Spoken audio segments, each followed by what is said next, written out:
माझा आवाज येत आहे सगळ्यांना? गुड मॉर्निंग वैभव. चला तर एक एक जण ऑनलाईन येणं सुरू झालेलं आहे. नमस्कार, मी नितेश बाळकृष्णाजी कराय, बुलेट चालू घडामोडी या पुस्तकाचे लेखक आणि संचालक, Phoenix career development academy Wardha. आपण कालपासून एक सिरीज सुरू केली लेक्चरची, ऑनलाईन फेसबुक लाईव्हची. आता जे भारत सरकारनं आत्मनिर्भर भारत अभियान राबवून राहिलं त्याच्याशी संबंधित काही चालू घडामोडीचे अपडेट्स आणि इकॉनॉमिक्सशी संबंधित काही आपण माहिती पाहू. काल आपण आत्मनिर्भर भारतचा पहिला एपिसोड पाहिला, आज आपण दुसरा एपिसोड पाहू. आत्मनिर्भर भारत करण्यासाठी शासनानं स्वदेशीची अंमल करायचे जे आपल्याला सांगितलं, तर मी तुम्हाला कालच सांगितलं का स्वदेशी आता तरी आपण स्वदेशी वापरून आत्मनिर्भर होऊ शकतो का, तर त्याची तथ्यता सांगितली का हे सध्या तरी पॉसिबल नाही. कारण तुम्ही ज्या हातात जो मोबाईल घेऊन आहे तो आपल्या हातातला मोबाईल, चार्जर, आपण वापरत असलेल्या गाड्या, या सगळ्या अर्ध्यापेक्षा जास्त लोकांच्या ह्या फॉरेनच्या कंपनीच्या आहे, मल्टीनॅशनल कंपनीच्या आहे. होंडा झालं, ठीक आहे, त्याच्यानंतर अजून बऱ्याचशा कंपन्या आहे, सुझुकी झालं, mobile, MI, Samsung, LG, micro, आपल्या मोटोरोला, हे सगळे वेगवेगळ्या कंपन्यांचे मल्टीनॅशनल कंपन्यांचे प्रोडक्ट्स आहे. म्हणून आज आपण पाहू आत्मनिर्भर भारत अभियान. तर आत्मनिर्भर भारत अभियान पाहायच्या अगोदर आत्मनिर्भर भारत करण्यासाठी केंद्र सरकारनं 20 लाख करोड रुपये, काही थोडीशी रक्कम नाही आहे, 20 लाख करोड, 12 शून्य येते 2 वर, 20 लाख करोड रुपये एवढी मोठी रक्कम जाहीर केली. आता ही रक्कम वास्तव्यात किती आहे, तथ्यता किती आहे का, त्याच्यातले आकडे नुसते फेकलेले आहे आपल्यासाठी. आणि माझे काही इथेंटिक प्रश्न आहे, म्हणजे ज्या लोकांना योग्य वाटते त्यांनी ते समजून घ्या, नाही वाटते तर मला कमेंट्समध्ये सांगा काही तुम्ही खोटं सांगितलं, ठीक आहे. काही खोटं नाही, त्यातले तथ्य जेव्हा तुम्ही पाहाल. आता सगळ्यात पहिले आपण पाहू का भारताचा GDP कायले म्हणते आणि GDP किती आहे. तर लक्ष द्या, भारताचा सध्याचा जो GDP आहे तो भारताचा सध्याचा GDP म्हणजे काय हे सगळ्यात पहिले समजून घ्या. भारताचा GDP हा 3 म्हणजे 2.8 जवळपास, म्हणजे समजा $3 ट्रिलियन. मी डॉलरमध्ये सांगितलं तुम्हाला, $3 ट्रिलियन म्हणजे किती रुपये जवळपास, तर $3 ट्रिलियन म्हणजे 200 लाख रुपये. किती लाख रुपये, खूप मोठी रक्कम झाली, 200 लाख रुपये. पण GDP कशाला म्हणते, GDP म्हणजे भारत सरकारचं उत्पन्न नव्हे, समजलं का. GDP म्हणजे भारत सरकारचं उत्पन्न नव्हे. मग GDP म्हणजे का, तर GDP म्हणजे भारतातल्या लोकांनी किंवा भारताबाहेरून आलेल्या लोकांनी इथं ज्या कंपन्या टाकल्या असन, जे काही उभारलं असन, तर या भारताच्या सीमेच्या आत भारताच्या GDPची डेफिनेशन. GDP कशाला, GDP म्हणजे भारत सरकारचं उत्पन्न नव्हे. सगळ्यात पहिली गोष्ट GDP म्हणजे काय, आता भारताच्या सीमेच्या आत एका निश्चित कालावधीमध्ये, आता निश्चित कालावधी म्हणजे किती, आपण 1 वर्ष समजू. किती वर्ष, 1 वर्ष, कारण इकॉनॉमिकल इयर 1 वर्ष राहते, ठीक आहे. 1 एप्रिलपासून चालू होते आपलं. तर भारताच्या सीमेच्या आत भारतातील माणसांनी किंवा परदेशातील माणसांनी भारतामध्ये एका वर्षात जेवढ्या वस्तू व सेवा निर्माण केल्या असन त्यांच्या बाजारभावाच्या मूल्याची बेरीज म्हणजे GDP. मग हे कसं सर, हे डेफिनेशन थोडीशी किचकट आहे. भारताच्या सीमेच्या आत एका वर्षात, आपण 1 वर्ष धरू, भारताच्या सीमेच्या आत एका वर्षामध्ये भारतातील लोकांनी, मग त्याच्यात परकीय लोक काही वस्तू इथं निर्माण करत असन ते आलं, त्या लोकांनी निर्माण केलेल्या वस्तू व सेवा यांच्या बाजारभावाची बेरीज म्हणजे GDP. मग आता कोणी खेड्यात टोपलं तयार करत असन, तो टोपलं 50 रुपयाचं विकत असन तर ते आलं त्याच्यात. एखादी कंपनी टायर तयार करत असन तर त्या टायराची किंमत आली त्याच्यात. एखादं कोणी खुर्ची तयार करत असन तर त्या वस्तूची किंमत आली त्याच्यात, बाजारभावाचं मूल्य आलं. कोणी दरवाजे तयार करत असन ते दरवाजे आले. कोणी कार तयार करत असेल तर त्या कारचं मूल्य आलं त्याच्यात, पण टायरचं डबल होणार नाही. जो टायर उत्पादित झाला त्याच्यात द्विरक्ती टाळल्या जाते. त्याच्यात एक वस्तू तयार झाली, तिची किंमत पकडली, ते पुन्हा कारले लावली, ते कारच्या किंमतमध्ये पकडली, ते टाळल्या जाते. जीडीपी काय आहे हे कन्सेप्ट समजून घ्या. कशाला जीडीपी म्हणते तर भारताच्या सीमेच्या आत भारताच्या सीमेच्या आत भारतातील लोकांनी निर्माण केलेल्या सर्व वस्तू व सेवांच्या बाजारभावाचे मूल्य, किंमत म्हणजे भारताचा जीडीपी. हा जीडीपी आहे 200 लाख कोटी रुपये, $3 ट्रिलियन. सेवा, आता लई लोकांना हे सेवा का हवं हे प्रकरण समजत नाही.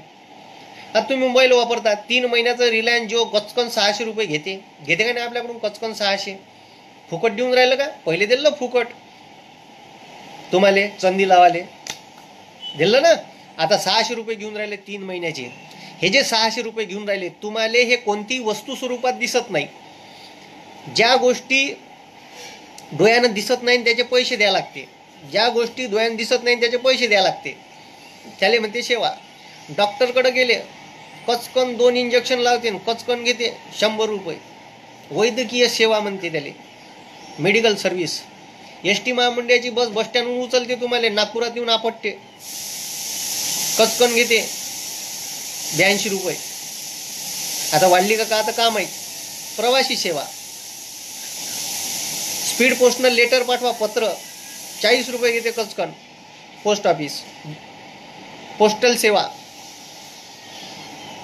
दूरसंचार सेवा, प्रवासी सेवा, वाहतूक सेवा, मेडिकल सेवा, अशा वेगवेगळ्या सेवा आहे. याला सेवा म्हणते. ह्याची बेरीज, याही पैशाची बेरीज आणि वस्तूची बेरीज, वस्तूच्या बाजार मूल्याची बेरीज, याची सगळ्याची टोटल केली तर भारताचं उत्पन्न होते. जीडीपी म्हणते त्याला. किती जीडीपी आहे? 200 लाख कोटी. 200 लाख कोटी म्हणजे $3 ट्रिलियन. त्याच्या 10% म्हणजे 20 लाख कोटी. त्याच्या 10% म्हणजे 20 लाख कोटी रुपयाचं पॅकेज घोषित केलं. आता पॅकेज कायले म्हणते तर सरकारच्या, आता पॅकेज कायले म्हणते, सरकारच्या तिजोरीतून जर दिलं असेल तर त्याला पॅकेज. आरबीआयनं 5 लाख कोटीच्या आतमध्येच पॅकेजची घोषणा केली. बाकीचे 15 लाख कोटी रुपये जवळपास भारत सरकारनं नुसतं लोन सांगितलं आहे. म्हणजे तर अर्थमंत्र्यानं केलेले वक्तव्य हे लोनवरच दिसले सगळे. तुम्ही पहा, 5 दिवसाची भाषण आहे का, अमक लोन न ढमक लोन. मग तुम्ही का दिलं? तुमच्यापाशी का आहे का? पैसेच नाही आहे. मग भारताचं उत्पन्न किती आहे? भारत सरकारचं उत्पन्न किती आहे? पहा, मी भारताचं जीडीपी सांगितला, बस जीडीपी म्हणजे भारत सरकारचं उत्पन्न नव्हे. मग भारत सरकारचं उत्पन्न किती आहे? तर या वर्षाच्या अर्थसंकल्पामध्ये भारताचं एकूण उत्पन्न सांगितलं, ठीक आहे. या वर्षाच्या अर्थसंकल्पानुसार 30 लाख कोटी रुपये. मग 30 लाख कोटीपैकी भारत सरकार 20 लाख कोटी रुपयाचं पॅकेज जाहीर करण का? आहे का भारत सरकारपाशी? रिझर्व्ह बँकेचा रिझर्व्ह फंड होता, तो रिझर्व्ह फंड यावेळेस कामी येत असते. कोण्या वेळेस का जशी अशी जर जिकरीची परिस्थिती आली, अशी बिकट परिस्थिती आली तर तो फंड वापरता येते भारत सरकारले.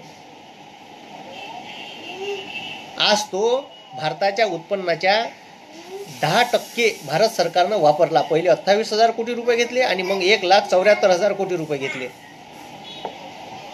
तिकडं जा, तिकडं जा, इथं आवाज येते. हो, तर 1,74,000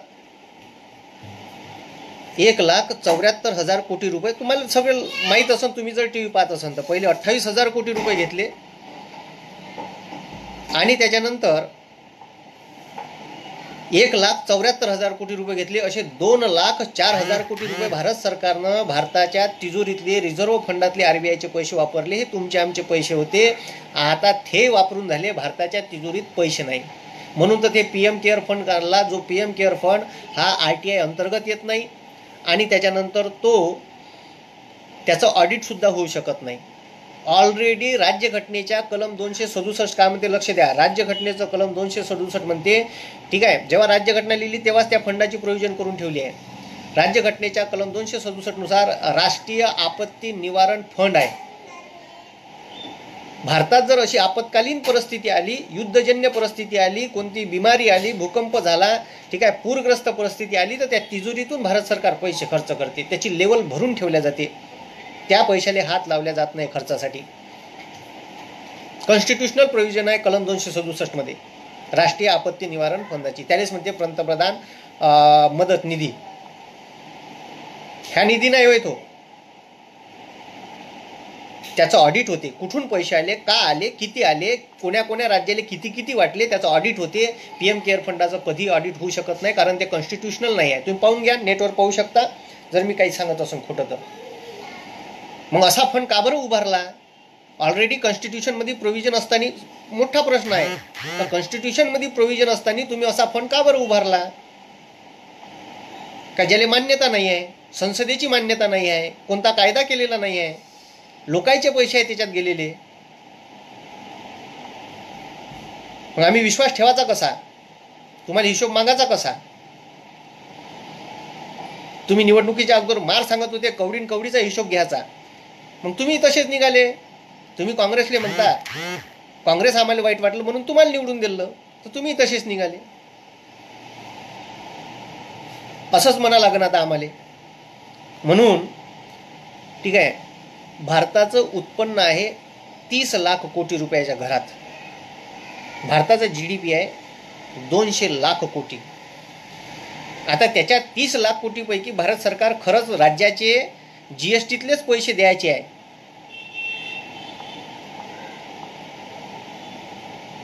तर हे 20 लाख कोटीचं पॅकेज जाहीर करू शकते का? रेल्वे नाही सोडू शकत 100% डिस्काउंटवर. मग पैसा चालला कुठं, गेला कुठं? त्याचं नियोजन पैशाचं व्यवस्थित न केल्यामुळे अवाढव्य कोणत्याही बाबीवर पैसे खर्च करण्यात आले. पैसे कसे निर्माण होते? तर पैसे निर्माण करायची साधी पद्धत आहे. सरकारला काय वाटते, तर सरकारला एकच वाटून राहिलं, लोकांकडून टॅक्स कलेक्ट केला म्हणजे सरकारचं उत्पन्न वाढते. हे सगळ्यात चुकीचा भ्रम आहे सरकारचा. एवढे लोक IAS आहे, अर्थतज्ञ आहे, त्याचं ऐकायला पाहिजे.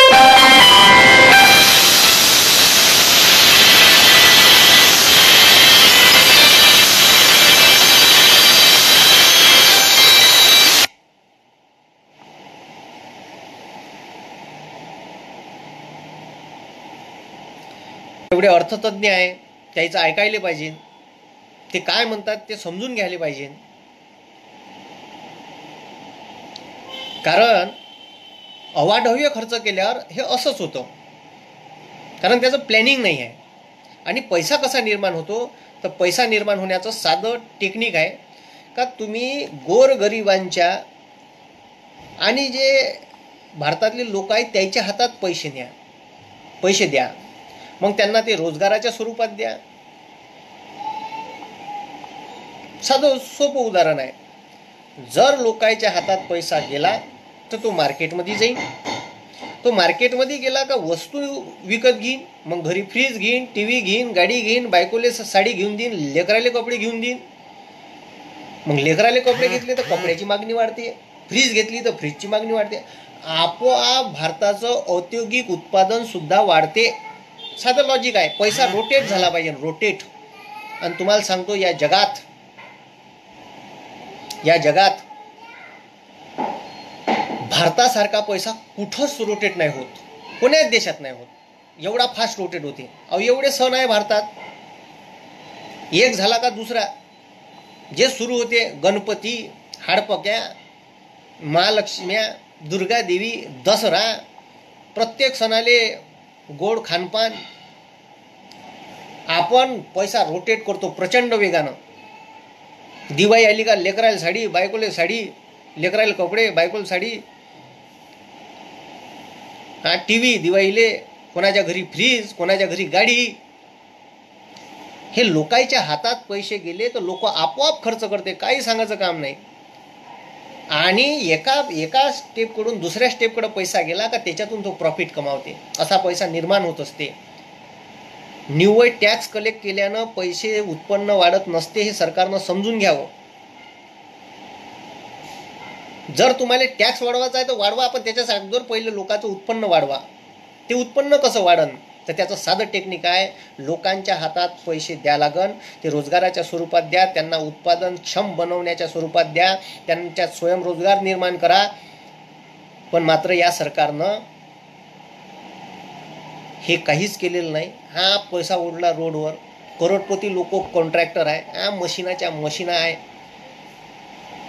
रोजगार हमीवरचा फंडिंग कमी केला, तो जास्त करायला पाहिजे होता.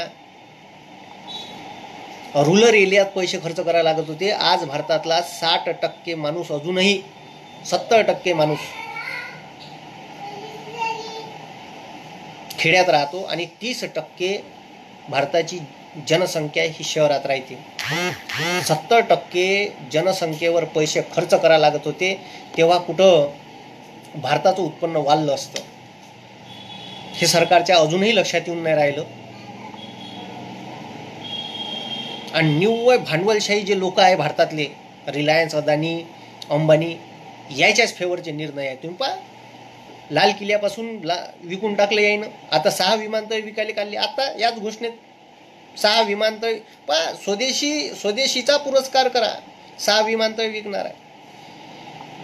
कोल इंडिया, आत्ताच कालचीच घोषणा आहे, कोल इंडिया लिमिटेड सहित कोळसा उद्योगाचं खाजगीकरण करणार आहे. कोल इंडिया ही भारत सरकारची महारत्न कंपनी आहे. 10 महारत्न कंपनी आहे भारत सरकारच्या. ज्या कंपनीचा वार्षिक सरासरी टर्नओव्हर 5,000 कोटी रुपये, ज्या कंपनीची नेट व्हॅल्यू 25,000 कोटी रुपये आणि ज्या कंपनीचं 3 वर्षाचं वार्षिक सरासरी उत्पन्न 15,000 कोटीच्या वर असते.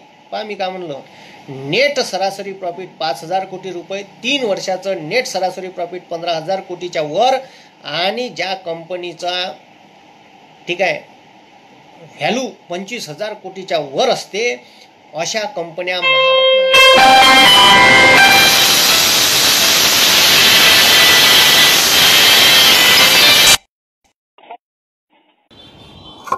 तर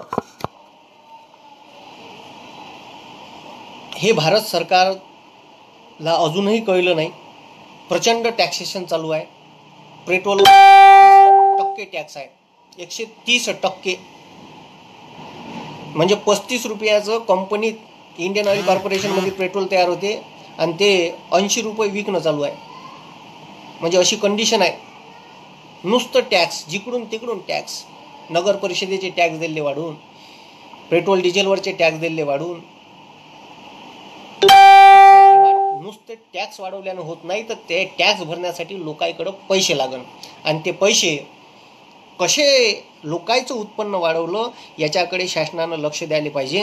म्हणून मी तुम्हाला सांगतो, मी तुम्हाला GDP सांगितला, त्याच्यानंतर भारताचं उत्पन्न सांगितलं. आता लक्ष द्या.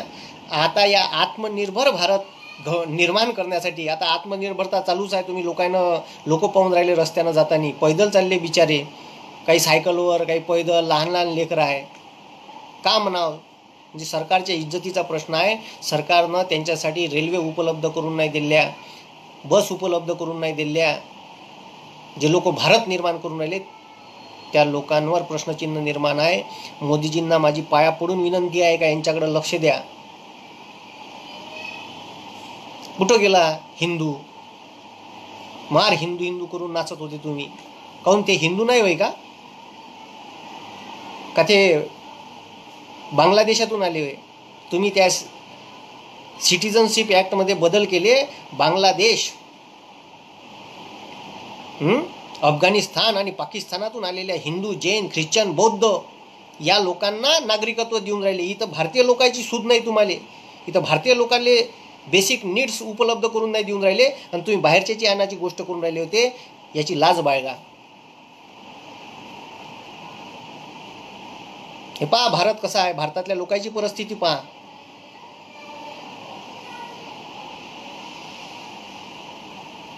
तर लक्ष द्या.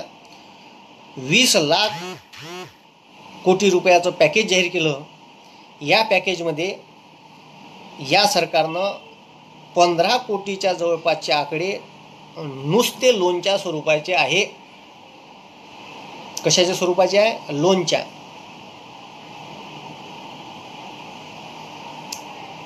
आता त्याच्यातले मी तुम्हाला सांगतो का हे जे आकडे त्यांनी 20 लाख कोटीचे दिले, तर मोजून 4,68,000 कोटी रुपयाचं पॅकेज यांनी घोषित केलं आहे. ते सरकारच्या तिजोरीतून खर्च होणार आहे. बाकीचं नुसतं लोन आहे. त्याच्यातले तर काही आकडे जुनेच पकडलेले आहे. ते मी सगळे समजून सांगतो डिटेल. आता लक्ष द्या. हे जे तुम्हाला पॅकेज सांगितलं, या 20 लाख कोटीपैकी 8,40,000 कोटी रुपये RBIनं मार्केटमध्ये ओतले. TBIनं पैसे पकडले. जेव्हा कोरोनाचं लॉकडाऊन लागूच व्हायचं होतं, त्याच्या अगोदरपासून RBIनं repo rate, reverse repo rate, SLR, CRR याचे दर कमी केले. आणि हे कमी केल्यामुळे मार्केटमध्ये पैसे ओतले गेले. कसे ओततात ते बी सांगतो समजून मी. 8,40,000 कोटी रुपये RBI द्वारे मार्केट म्हणजे लोन नाही, हे आता लोन वेगवेगळ्या स्वरूपात लोक घेईन.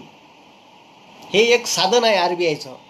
RBI महागाईवर नियंत्रण ठेवासाठी, मंदीजन्य परिस्थिती निर्माण झाली किंवा महागाई वाढली तर याच्यावर कंट्रोल ठेवासाठी, किंवा मंदी आली तर याच्यावर मार्केटमध्ये पैसा टाकासाठी RBI आपली मॉनिटरी पॉलिसीमध्ये बदल करते. मॉनिटरी पॉलिसी म्हणजे मौद्रिक धोरण. कशाला म्हणते मौद्रिक धोरण ते बी सांगतो. शासन, केंद्र सरकार आपल्या बजेटमध्ये जे धोरण आखते, म्हणजे बजेटमध्ये जे सांगते इकडून पैसे येणार आहे, तिकडून पैसे येणार आहे, आणि हे पैसे आम्ही या गोष्टीवर, मग मनरेगा झालं, ठीक आहे, पंतप्रधान किसान निधी झालं, त्याच्यानंतर या योजनेवर, डिजिटल स्मार्ट सिटी, त्याच्यावर खर्च करणार आहे म्हणते, सांगते. याले म्हणते राजकोषीय धोरण. It is called fiscal policy. इंग्लिशमध्ये म्हणतात त्याला फिस्कल पॉलिसी. बजेटमधून सरकार जे मांडते त्याला म्हणते फिस्कल पॉलिसी. आणि RBI दर 3 महिन्यांना आपली मॉनिटरी पॉलिसी जाहीर करते. मौद्रिक धोरण, मार्केटची परिस्थिती पाहून महागाई नियंत्रित करायची असन, किंवा मार्केटमध्ये खूप तेजी असेल तर तिला थोडीशी कमी करायची असेल, त्याच्यासाठी RBI जबाबदार आहे. आणि त्याच्यासाठी ती मॉनिटरी पॉलिसी 6 जणांची कमिटी असते, त्याच्यात मतदान होते आणि त्याच्यानुसार ती जाहीर करते. काय आहे मग RBIची मॉनिटरी पॉलिसी, काय करते, कशी वागते RBI, तर लक्ष द्या. या 20 लाख कोटीपैकी 8,40,000 कोटी रुपये RBIनं लोनच्या स्वरूपात बँकांना दिलेले आहे.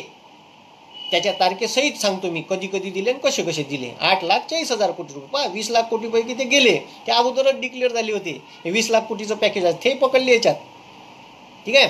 तर मग 8,40,000 कोटी रुपये भारत सरकारनं RBI द्वारे लोन देण्यात येणारे, अजून ते दिले, पोहोचले, लोकांपर्यंत पोहोचले, याची काही आकडेवारी तथ्य आपल्यासमोर नाही. पकडले काही असे पोहोचले 8,40,000 कोटी रुपये, आणि ते पोहोचतात, ठीक आहे. ते नंतरचा विषय आहे, पण कसे पोहोचले ते आपण पाहू. लक्ष द्या. RBIकडं मार्केटमध्ये पैसे ओताचे वेगवेगळे साधन आहे. कधी ओततात पैसे, आता लक्ष द्या. मार्केटमध्ये जर मंदी असेल म्हणजे काय, तर दुकानदार माश्या मारत बसते. साध्या भाषेत दुकानदार माश्या मारत बसते म्हणजे काय, तर एकही गिऱ्हाईक येत नाही. गिऱ्हाईक काऊन येत नाही, तर लोकांच्या खिशात पैसे राहत नाही. लोकांच्या खिशात पैसे नसणे म्हणजे मंदीची परिस्थिती. आता तशीच आहे. कामधंदे नाही आहे लोकांच्या खिशात. अरे खिशात पैसे असलेले लोक थैया नाचते, उडतेस, घोड्याहून जाऊ का, गाडीहून जाऊ का, गदीहून जाऊ, असं काम आहे लोकांचं. बायकोला या हॉटेलात घेऊन जाऊ का, त्या हॉटेलात घेऊन जाऊ, 4,000ची देऊ का, 5,000ची साडी देऊ, पैसे असल्यावर. आणि पैसे नसेल तर गुपचाप बसते. तर लक्ष द्या. आता भारतात मंदीजन्य परिस्थिती आहे, सगळे उद्योगधंदे बंद आहे, सगळ्यांचा रोजगार बंद झालेला आहे. त्याच्यामुळे लोकांपाशी पैसे नाही. 3 महिने फक्त किराणा आणणे आणि खाणे अशी परिस्थिती आहे. तर या मंदीजन्य परिस्थितीतून बाहेर निघण्यासाठी मग RBI मार्केटमध्ये लोकांना स्वस्त्यात लोन उपलब्ध करून देते. पण ते लोन आपल्याला RBI मध्ये डायरेक्ट घ्यायचं काम नाही. आपण इतर ज्या नॅशनलाइज बँक आहे, प्रायव्हेट बँक आहे, याच्या जाऊन आपण लोन घेतो. तर ते लोन स्वस्त झालं तेव्हा घेऊ आपण. महाग जर त्याच्यावरचे जे व्याजदर आहे ते जर जास्त असले तर आपण लोन कसं घेऊ. म्हणून व्याजाचे दर कमी करतात. तर त्याचे वेगवेगळी साधनं आहे. सगळ्यात पहिलं साधन आहे CRR, त्याला म्हणते कॅश रिझर्व रेशो. समजलं का? आणि पहा, मी इथंच तुम्हाला सांगून राहिलो पैसा कसा निर्माण होते. काय म्हटलं मी? पैसा कसा लय लोकांना माहित नाही पैसे कसे निर्माण होतात. लय लोकांच्या मनात असा प्रश्न असन का बा RBI आपलीच आहे, कागदाचेच तर पैसे आहे, रपारप इकडून मशीनमध्ये टाकत जाव कागद, तिकडून 2000च्या नोटा काढत जाव, आणि इथं एका आर्मी नाक्यावर एक ट्रक लावून द्यायचा 2000च्या नोटाच्या बंडलाचा, आणि दंडी पिटून द्यायच्या अगोदरल्या दिवशी, अजी आजी उद्या सगळ्याला लखपती करणार आहे, उद्या सगळ्याला लखपती करणार आहे, लाईनीत उभी राहा, आणि एकाएकाला एक एक बंडल देऊन द्यायचं, प्रत्येक भारतीय माणसाला देऊन द्यायचं, लखपती करून टाकायचं. पण असं का बरं करता येत नाही? पैसा कसा निर्माण होते पहा, पैसा कसा निर्माण होते तेही सांगतो सोबतच. पैसा कसा निर्माण होतो? तर पैसा निर्माण होण्याचं साधं सोपं टेक्निक आहे. ठीक आहे. पैसा RBI निर्माण करत नाही. त्याच्यासाठी आता सोनं वगैरे कुठून आणन एवढं सोनं पैसा निर्माण करासाठी? आता सोनं वगैरे ठेवल्या जात नाही. पहिले पैसे जेवढे छापा लागत होते तेवढं सोनं RBI मध्ये ठेवा लागत होतं. आता ही पद्धत काढली. पैसा निर्माण केला जातो. कोण निर्माण करतो? सामान्य माणूस निर्माण करतो. पण नाव कोणाचं आहे? व्यापारी बँकाचं. पैसा कोण निर्माण करून राहिलो? आपण निर्माण करून राहिलो. नाव कोणाचं आहे? व्यापारी बँकाचं. RBI पैसा निर्माण करत नाही. RBI कडे फक्त काम आहे पैसे छापाचं. मग कसा छापते? लक्ष द्या. पहिलं मॉनिटरी पॉलिसीचं जे साधन आहे ते आहे CRR, कॅश रिझर्व रेशो. आता कशाला म्हणते कॅश रिझर्व रेशो? तर तुम्ही जर समजा महाराष्ट्र बँकेत 100 रुपये जमा केले तर RBI हे रेट ठरवून देते व्यापारी बँकांना. का मी सांगतो तेवढंच ऐकायचं, जास्त शहाणपणा करायची नाही. त्या बँकेला कानपटातच देते RBI, डायरेक्ट कानपटात. पार्टीचा परवाना गिरवाना जप्त करून टाकते. तर हे रेट 3% 15% RBIला वाढवता येते किंवा कमी करता येते कधी पण. CRRचे कॅश रिझर्व रेशो. जर तुम्ही 100 रुपये महाराष्ट्र बँकेत फिक्स डिपॉझिट केले, जमा केले, तर एवढेच्या एवढेही, आता बँका कशा चालते? इसकी टोपी उसके सर. बँका कशा चालते? इसकी टोपी उसके सर. याची उचलणे त्याच्या डोक्यावर ठेवणे, आपल्यापासून घेणे आणि दुसऱ्याला देणे. मग महाराष्ट्र बँकेने समजा पैसे ठेवले, कोणती बँक, नॅशनलाइज कोणती बँक पकडा, तर ती पैसे ठेवते आपल्याकडं. कोणाचे फिक्स डिपॉझिट घेतले का तेवढेच्या तेवढेही तिले वाटता येत नाही. काही RBIचे बंधन आहे, बँका डुबल्या नाही पाहिजे म्हणून. आणि पैशावर नियंत्रण ठेवासाठी ही साधनं आहे RBI पाशी. तर पहिलं साधन आहे कॅश रिझर्व रेशो. तर आताचे जे कॅश रिझर्व रेशोचे जे रेट आहे, आता 17 एप्रिलला जाहीर झालेले CRRचा रेट आहे 4%. आता काय म्हणते CRR? तर CRR हे कॅशच्या स्वरूपात, म्हणजे पगार झाला मोठे लहान भावाले का लगेच बाप तयार राहते हात पसरून RBI म्हणते 4% रेट आहे. म्हणजे 100 रुपये जर महाराष्ट्र बँकेत जमा केले तर त्यातले 4 रुपये हे रिझर्व्ह बँकेत जमा करावे लागते. याले म्हणते CRR, कॅश रिझर्व रेशो.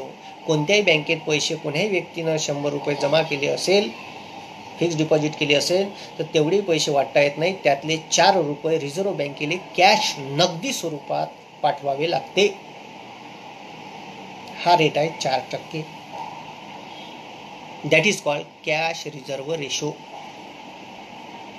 हे जमा राहते RBI कडं. दुसरं साधन आहे स्टॅट्युटरी लिक्विडिटी रेशो.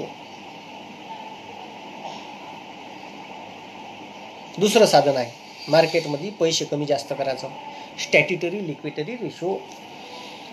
आता हा रेट 15% 40% RBI ठरवू शकते. याच्यात कमी जास्त करायचे अधिकार RBIलाच आहे. तो सध्या रेट आहे 18.25%. आता हे काय होय स्टॅट्युटरी लिक्विडिटी?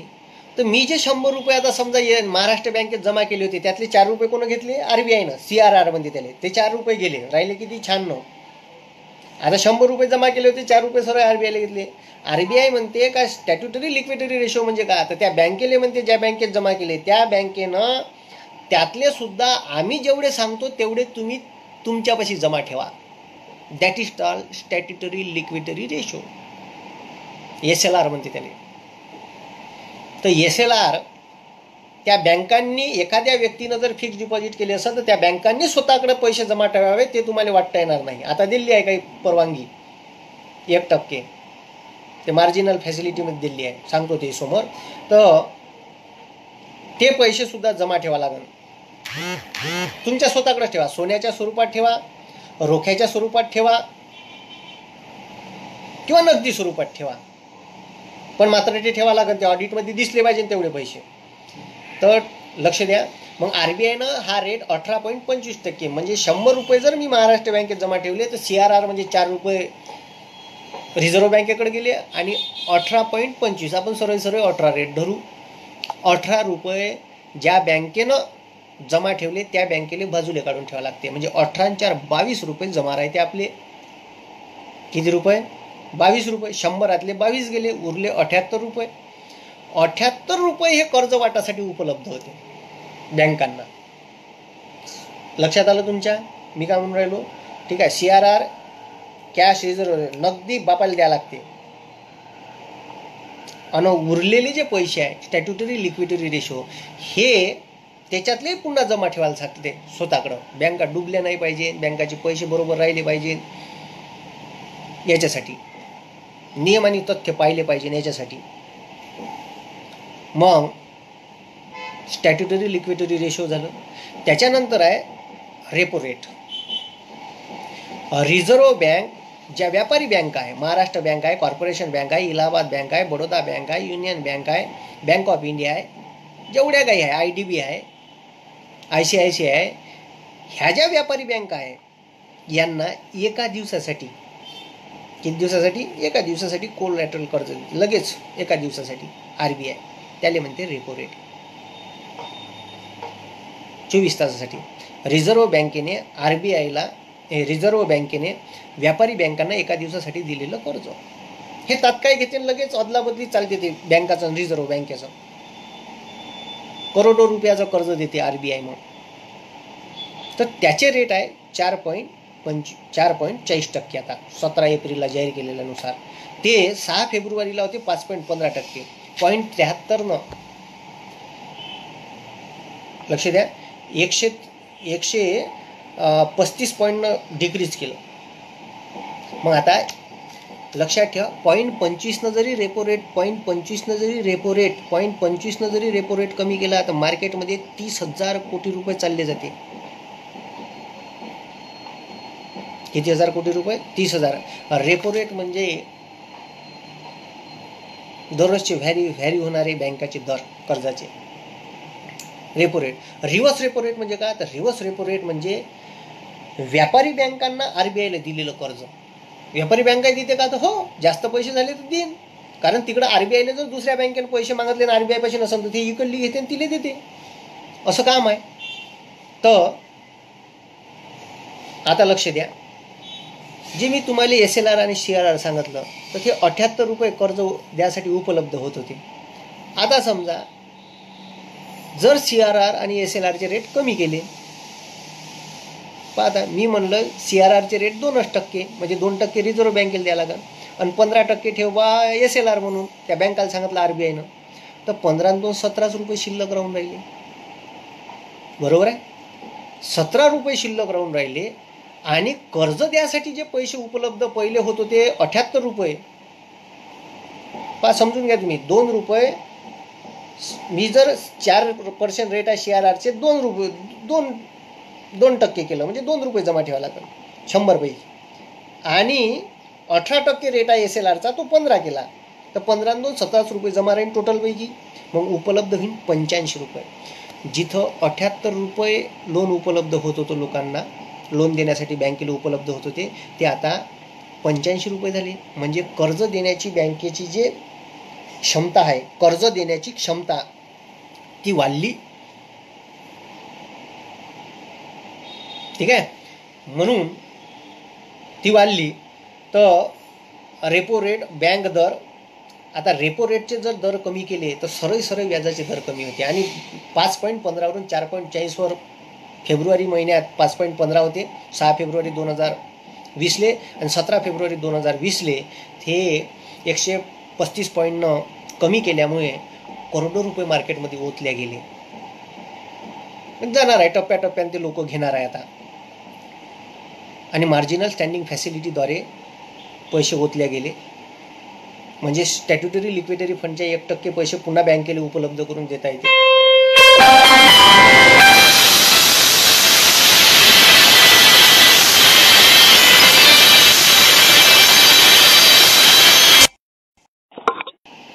तर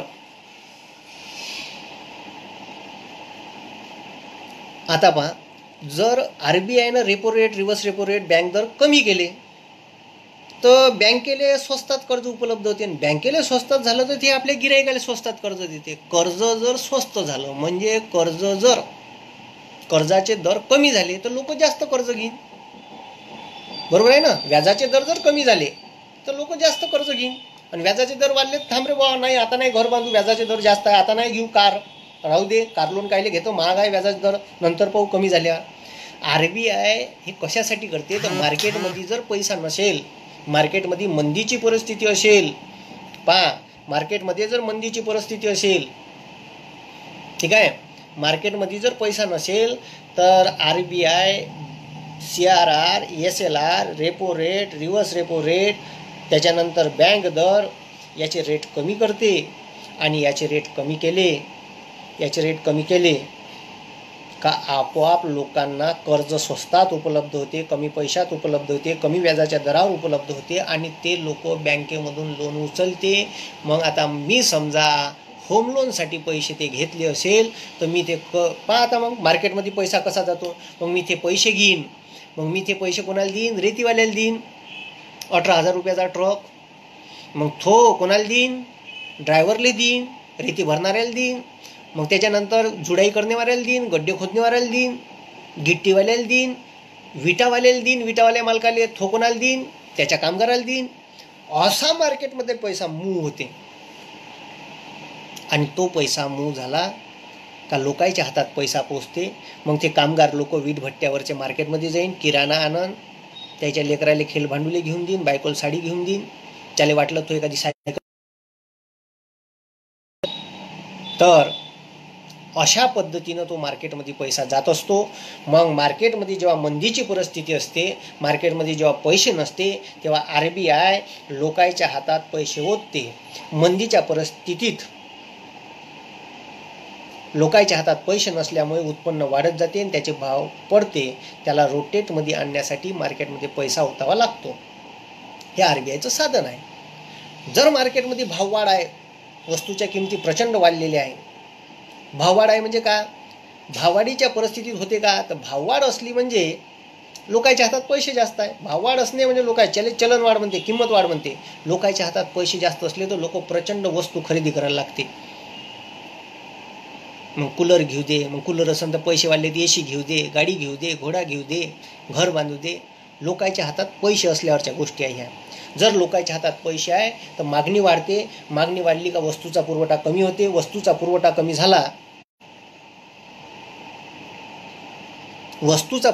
झाला, का आपोआप भाव वाढ होते. अशा परिस्थितीत RBI कर्ज महाग करते. त्याला महाग पैशाचं धोरण म्हणते. कर्ज महाग केलं का लोक कर्ज घेत नाही.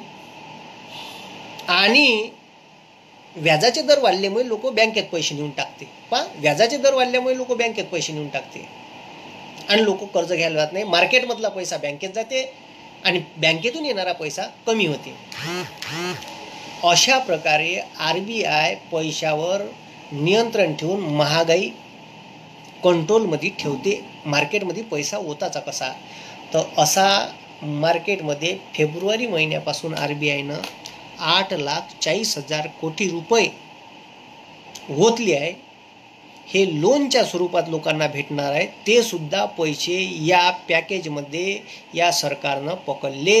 ह्या सरकारच्या तिजोरीतला पैसा नव्हे. आलं का लक्षात तुम्हाला? Repo rate, reverse repo rate म्हणजे सरळ सरळ बँकेचे व्याजदर त्या RBI बँकेला देते. रेपो रेट म्हणजे RBIनं व्यापारी बँकेला दिलेले कर्जानं पैसे एका दिवसासाठी, आणि रिव्हर्स रेपो रेट म्हणजे व्यापारी बँकेने रिझर्व्ह बँकेला दिलेला पैसा. असं ते आहे. तर पैसा कसा निर्माण होते हे आपण पुढच्या याच्यात पाहू. पैसा कसा छापल्या जाते नाही आता सांगून देतो. आता पहा, तुम्ही जर पैसे बँकेतून लोन काढायला गेले तर तुम्हाला सांगते का होम लोनचे किंवा कार लोनचे 11% व्याजदर आहे. पहा, कार लोनचं व्याजदर किती? 11% बँक सांगते. तुम्ही लोन घ्यायला जा 11%, आणि तुम्ही फिक्स डिपॉझिट टाकायला जा, तुम्हाला म्हणते 5.50% रेट आहे. 5.5 म्हणजे 100वर 5.5 रुपये भेटेल एका वर्षाले, दर साल दर शेकडा. आणि तुम्ही भरायला जाल तर त्याचा व्याजाचा दर आहे 11%. म्हणजे बँक सरळ सरळ तुमच्यापासून घेऊन राहिली तर तुम्हाला देऊन राहिली 5.5 रुपये 100, आणि याले वाटून राहिली तेच तुमचे पैसे तर ते 11 वाटून राहिली. तर बँकेले 100 रुपयावर 5.5 रुपये भेटून राहिले. काही बँका 5 घेत असन, काही बँका 5.5 कमावत असन, काही बँका 4 कमावत असन. तर याच्यात बँका आपला सगळ्या इलेक्ट्रिक बिलचा खर्च, स्टेशनरीचा खर्च, आपल्या कर्मचाऱ्याचा पगार काटून याचं निव्वळ नेट प्रॉफिट तयार होतं. आता लक्ष द्या, 100 रुपयावर 5.5 रुपये बँक कमावून राहिली, 100 रुपयावर 5.5 रुपये कमावून राहिली बँक. जेव्हा ऑडिट होते तर 100 रुपये वाटते का? करोडो रुपये वाटते. किती रुपये वाटते? करोडो रुपये वाटते. जर 100 कोटी रुपये महाराष्ट्र बँकेनं वाटले आणि तिले जर 100 रुपयावर 5.5 रुपये कमावत असन तर 100 कोटी रुपयावर ती 5.5 कोटी रुपये नेट प्रॉफिट कमावून राहिली. जेव्हा RBI ऑडिट करून जाते तर त्याच्या लक्षात येते का या बँकेचं नेट प्रॉफिट हे एवढं आहे बा, आणि हे नेट प्रॉफिटचे मग RBI कडे गेले का त्याच्या नोटा छापून मार्केटला येतात. हे कमावलेले पैसे आहे. म्हणजे बँक जेव्हा तुम्हाला पैसे देते तर बँक असं समजते का तुम्ही ते उत्पादक कामात गुंतवलेले आहे, म्हणजे तुम्ही त्याच्यातून उत्पन्न कमावणं. घर जरी बांधत असाल तर तुम्हाला घरचं लोन तेव्हाच देते का जेव्हा तुमचं सोर्स ऑफ इन्कम तेवढं असेल, असं नाही देत. मग 100 कोटी जर महाराष्ट्र बँकेनं लोन वाटलं तर त्याच्यावर 5.5 रुपये 100 रुपयावर कमावत होते, तर 100 कोटी रुपयावर 5.5 कोटी रुपये ऑडिटमध्ये जेव्हा काढून नेते RBI तेव्हा त्याच्या मग नोटा छापते, त्या नोटा करकरीत मार्केटला येते. असा बनते पैसा. म्हणून पैसा निर्माण करणारी बँक म्हणलं तर व्यापारी बँक, आणि पैसा छापणारी RBI, निर्माण करणारी RBI नाही. हे लक्षात ठेवा. तर अशा या CRR SLRचे RBIनं 8,40,000 कोटी रुपये वाटलेले आहे. आजच्या पुरतं एवढंच पाहू. ते कसे वाटले सांगून देतो. आणि पुन्हा आज संध्याकाळी 8 वाजता आज संध्याकाळी 8 वाजता आपण समोरच्या शेतकऱ्याला का भेटलं, मजुराला का भेटलं त्या 20 लाख कोटीत ते पाहू. तर लक्ष द्या, 6 फेब्रुवारी 2020ला फिस्कल पॉलिसी जारी केली. याच्या अंतर्गत मार्केटमध्ये 2,80,000 कोटी रुपये लोनदारे लोकांपर्यंत पोहोचणार आहे. 27 मार्चला रेपो ऑपरेशन म्हणजे रेपो दर कमी केले पुन्हा मंदात RBIनं 0.74नं. त्याच्या अंतर्गत 3,74,000 कोटी रुपये 3,74,000 कोटी रुपये. पहा, मी आकडेवारी सांगून राहिलो. 6 फेब्रुवारीला repo rate, reverse repo rate, CRR SLRचे दर थोडेफार कमी केले. 2,80,000 कोटी रुपये मार्केटमध्ये ओतले. 27 मार्चला रेपो रेट, त्याला रेपो ऑपरेशन म्हणते, 74% कमी केले. त्याच्या अंतर्गत मार्केटमध्ये 3,74,000 कोटी रुपये जाणार आहे आणि लोक घेणार आहे मग ते लोन. त्याच्यानंतर पुन्हा रेपो ऑपरेशन केलं, त्याच्यात 1,00,000 कोटी रुपये गेले. त्याच्यानंतर CRR म्हणजे कॅश रिझर्व्ह रेशोमध्ये त्याचा दर कमी केला, 5 वरून 4 वर आणला, तर 1,37,000 कोटी रुपये तिथं गेले. त्याच्यानंतर marginal standing liquidity ratio fund जो असते त्याच्या अंतर्गत 1,37,000 कोटी रुपये गेले. 17 एप्रिलला पुन्हा फिस्कल पॉलिसी जाहीर केली, लॉंग टर्म रेपो ऑपरेशन जाहीर केलं रिझर्व्ह बँकेनं, त्याच्या अंतर्गत 50,000 कोटी रुपये पुन्हा मार्केटमध्ये ओतले गेले. त्याच्यानंतर SIDBI small industrial development bank of India लघु उद्योगांना कर्ज देते. त्याच्यानंतर नाबार्ड